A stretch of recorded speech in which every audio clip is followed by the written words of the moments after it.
आगे बढ़ते हैं। आईसीआईसीआई बैंक के नतीजे देख लेते हैं एक बार। नतीजे ठीक आए थे, इन लाइन विद एस्टीमेट से, लेकिन काउंटर पर रिएक्शन उस ऐसा नहीं मिला। अंशुल जी, क्या लग रहा है ICICI bank? Sir ICICI bank में ऑलरेडी 10 डाउन डेज हो चुके थे। 10-20 डे मूविंग एवरेज से बहुत दूर था और 10 पीरियड मूविंग एवरेज से 5 बार रिजेक्शन लेके नीचे आ चुका था। तो एक्सपेक्टेशन यही थी कि रिजल्ट चाहे जैसे आए, एक राउंड शॉर्ट कवरिंग आनी चाहिए 20 डे मूविंग एवरेज तक, जो कि 1240 के आसपास है और लगभग 10 रुपए बचे हैं, तो 1240 तक तो ये खींच देगा। उसके बाद फिर एचडीएफसी और एक्सिस बैंक लगेगा बैंक निफ्टी को ऊपर खींचने। तो आईसीआईसीआई और 10 रुपए चल के अपना काम कर देगा। जो सपोर्ट लेवल ब्रेक हो रहा था बैंक निफ्टी पे, उसको बचा लिया है। फॉलो थ्रू के लिए एचडीएफसी और एक्सिस बैंक लगेंगे, तो यहाँ से 1240 1250 तक आईसीआईसीआई बैंक अपसाइड जा सकता है। रिजल्ट को कंप्लीटली इग्नोर कर चुका है। हमारी टीम ने ओपनिंग में बाई दिया था, तो हमारे क्लाइंट्स लॉन्ग हो सकते हैं। ये स्टैंडर्ड डिस्क्लेमर है। बिल्कुल। और जिस तरह का मार्केट है, जिस तरह की bank Nifty, I think ICICI bank ने ही रोकी हुई है और करीब 1.25% ऊपर है अभी। और मार्केट में अगर आज आईसीआईसीआई बैंक की तेजी नहीं होती या बैंक निफ्टी की भी गिरावट इतनी, यहाँ पर देखें तो Q3 रिजल्ट्स जो आए हैं वो उम्मीद से बेहतर आए हैं, लेकिन काउंटर की थोड़ी पिटाई हो गई।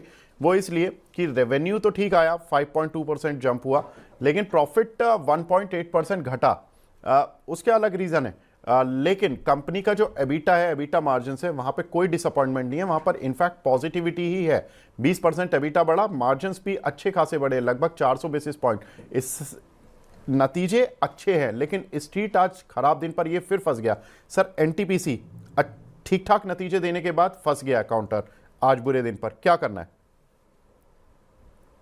सर मैं ये कहूंगा कि अच्छे रिजल्ट आए हैं तो मोस्ट लाइकली 309 का लेवल प्रोटेक्ट हो जाएगा। आपको याद होगा 420 पे जब ब्रेकआउट फेल हुआ था, तब से तीन टारगेट हमने डिस्कस किए थे लॉन्ग लिक्विडेशन के, 382, 357 और 309। वर्टिकली नीचे आके तीनों टारगेट कंप्लीट किया और अब न्यूज फ्लो पॉजिटिव हो रहा है, बट चार्ट स्ट्रक्चर अभी भी पॉजिटिव नहीं है।